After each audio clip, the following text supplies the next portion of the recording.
A chave invisível que controla seu destino, o homem que domina seus pensamentos, domina o universo ao seu redor. Essa frase me perseguia, soava grandiosa demais, até que eu a compreendi de verdade. Você já sentiu que está travado na vida, mesmo tentando de tudo?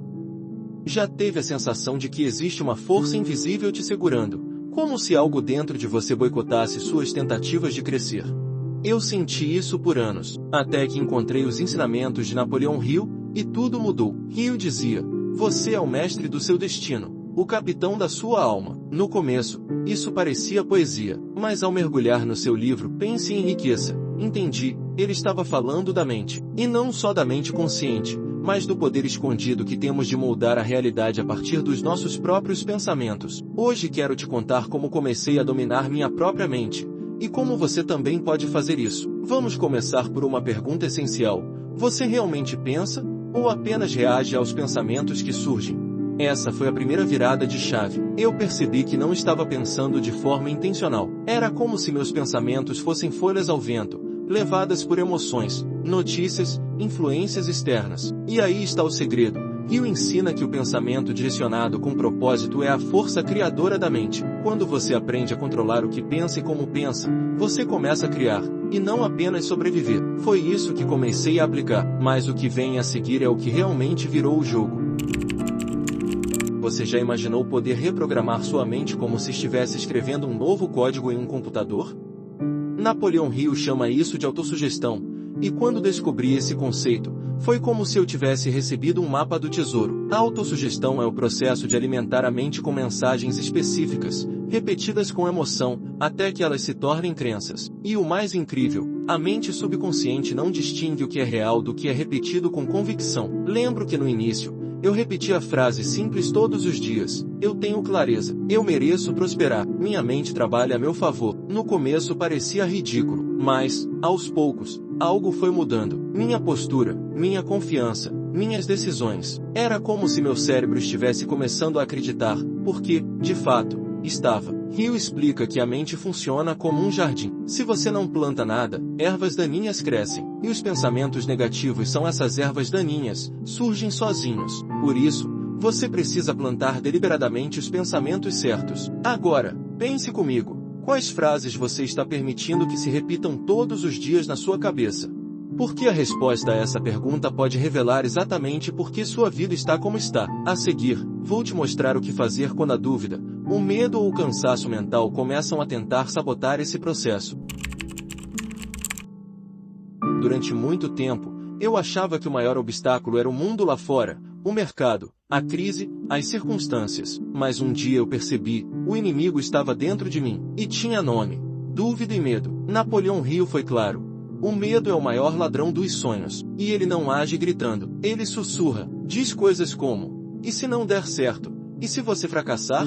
E se rirem de você? Essas vozes tentam parecer racionais, mas são sabotadores disfarçados. Quando comecei a aplicar os princípios de Hill, aprendi que medo se vence com ação, e dúvida se vence com decisão. Não existe pensamento mais poderoso do que a ação decidida. Então, comecei a agir mesmo com medo. Pequenos passos, pequenas vitórias, e cada uma delas calava uma voz negativa dentro de mim. Lembro do dia em que gravei meu primeiro vídeo. Minhas mãos suavam, minha voz tremia, mas eu fui. Porque eu sabia, se eu esperasse não ter medo, nunca começaria. E aí está o ponto. Você tem deixado o medo decidir por você? Na próxima parte, vou compartilhar o elemento mais poderoso que Napoleão Hill revela, e que poucos colocam em prática. Existe um ponto crucial nos ensinamentos de Napoleão Hill que muitos ignoram: a decisão firme é o início de toda a conquista. Não falo de decidir algo hoje e voltar atrás amanhã. Falo daquela decisão que nasce com fogo no peito. Aquela que não aceita plano B. Eu lembro exatamente o dia em que decidi que nunca mais seria vítima da minha própria mente. Estava cansado de ser dominado pelas circunstâncias, oscilando entre entusiasmo e desânimo. Então escrevi numa folha: a partir de hoje, minha mente me obedece. E todos os dias, eu lia aquilo. Todos. Porque Hill dizia que a decisão precisa ser alimentada até virar convicção. O curioso é que quando você decide com força, o mundo responde. Portas se abrem, ideias surgem, conexões aparecem. Não é mágica, é foco. Você já percebeu como as pessoas mais bem-sucedidas parecem decididas até no olhar? E isso não vem do acaso, vem de dentro. O que você tem adiado decidir na sua vida? Essa pergunta me mudou. A seguir, vou te contar como a fé, sim, a fé, entra nesse processo mental. E não é sobre religião. A fé como força mental. A chave invisível de Hill. Quando eu ouvi Napoleão Hill dizer que fé é um estado de espírito que pode ser induzido pela autossugestão, confesso que parei o vídeo. Fé? Mas fé não era algo religioso? Espiritual? E aí eu entendi. Ele estava falando da fé racional, aquela certeza interna que nasce da repetição de ideias poderosas, a fé que cria convicção e elimina dúvidas. Hill afirma que sem fé, a mente não consegue se manter firme no propósito. Ela balança, hesita, desiste. Foi aí que tudo fez sentido. Eu precisava não só repetir frases positivas, eu precisava acreditar nelas profundamente. E como se faz isso? Repetição, emoção, imagens mentais. Todos os dias eu me visualizava alcançando meus objetivos. Sentia como se já tivesse vencido. E pouco a pouco, minha mente começou a aceitar aquilo como verdade. Você acredita de verdade que pode alcançar o que deseja? Ou repete metas, mas lá no fundo sente que não é capaz? Porque aí está a chave. A mente só age com força total quando acredita. E acreditar é uma decisão que se constrói. No próximo bloco, vou te contar por que a imaginação é a oficina onde a realidade começa a ser moldada. Napoleão Hill escreveu que a imaginação é a oficina da mente. Quando li isso, pensei, será que é mesmo? Até que percebi, tudo que hoje existe no mundo começou primeiro na mente de alguém. Um prédio, um carro, um império, até este roteiro que estou falando com você. Tudo nasceu na imaginação de alguém que ousou visualizar o que ainda não existia. Hill divide a imaginação em duas: a sintética, que combina ideias já existentes, e a criativa, que acessa novas soluções a partir de fontes mais profundas. E ele foi direto. Se você quer resultados extraordinários, precisa desenvolver a imaginação criativa, aquela que você ativa com silêncio, visualizações e desejo ardente. Comecei a praticar isso todos os dias. Me sentava, fechava os olhos e me imaginava vivendo a vida que eu queria, com detalhes, com emoção, com força. No início, parecia fantasia, mas com o tempo, isso se tornou motivação real, direção, clareza. Hoje, se algo ainda não existe na minha vida,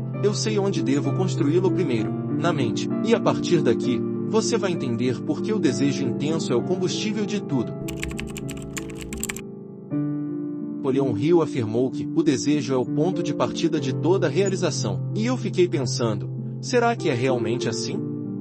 Porque, para mim, desejo sempre soou como algo vago, algo que você sente, mas não tem certeza de como transformar em realidade. Foi quando percebi, desejo sem ação é apenas um sonho, e desejo com ação é uma força imbatível. Hill diz que o desejo deve ser ardente, claro e constante. Não basta desejar um objetivo, você precisa sentir esse desejo, com tanta intensidade que ele te impulsiona para a ação. Quando comecei a identificar claramente o que eu queria, tudo mudou. Eu sabia o que queria, porque queria e como iria chegar lá. A cada manhã, ao acordar, meu desejo se renovava. E foi esse fogo interno que me manteve em movimento, mesmo nos dias difíceis. Você sente esse desejo ardente pelos seus objetivos?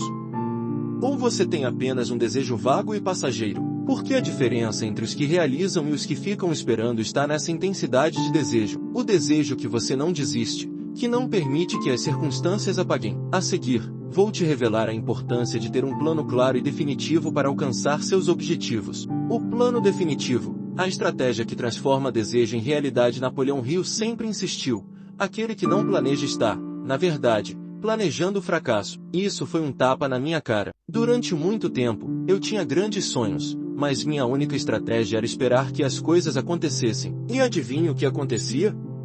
Nada. Foi então que percebi, sem um plano claro e estruturado, seus sonhos continuam sendo apenas isso, sonhos. Mas quando você cria um plano, você coloca seu desejo em ação, transformando-o em passos concretos. Porém, a maioria das pessoas comete um erro comum. Faz planos sem ação. Planejamento sem execução é só um desperdício de tempo. Foi quando comecei a quebrar meus grandes objetivos em metas pequenas, diárias e mensuráveis. Isso foi o que realmente mudou o jogo para mim. Comecei a focar nos pequenos passos que me levavam até minha grande meta. A cada dia, eu fazia algo que me aproximava mais do meu objetivo. A pergunta é: você tem um plano claro para alcançar seus objetivos?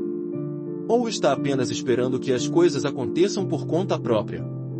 Na próxima parte, vou falar sobre a persistência, o ingrediente secreto que separa os vencedores dos que desistem. A persistência, o fator que separa os vencedores dos perdedores. Antes de começarmos, se você ainda não se inscreveu no canal, clique no botão de inscrição e ative o sininho para não perder mais nenhum conteúdo sobre como dominar sua mente e alcançar seus objetivos.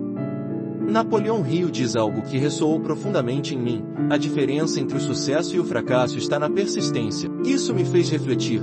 Eu já tinha o desejo, o plano, a fé e a ação, mas, em momentos difíceis, me faltava o elemento da persistência. Muitas vezes, é fácil desistir quando as coisas ficam complicadas, quando o progresso não é visível, ou quando a dúvida começa a sussurrar no seu ouvido. Foi justamente aí que Hill foi mais claro: os vencedores são aqueles que continuam, enquanto os outros desistem. A persistência não é só sobre continuar a fazer o que já foi feito, é sobre ajustar a rota quando necessário, aprender com os erros e seguir adiante com mais sabedoria. Eu experimentei isso na pele. No início da minha jornada, enfrentei fracassos e obstáculos, mas eu sabia que cada erro era uma lição. Quando as coisas ficam difíceis, é importante lembrar: a persistência é o que mantém você no jogo quando tudo parece perdido. Agora, quero saber de você. Qual foi o maior desafio que você superou com persistência? Deixe nos comentários sua experiência. Agora que você tem as chaves para dominar sua mente, vou deixar você com uma última reflexão. Não pare aqui. Coloque em prática tudo o que aprendeu e veja sua vida se transformar.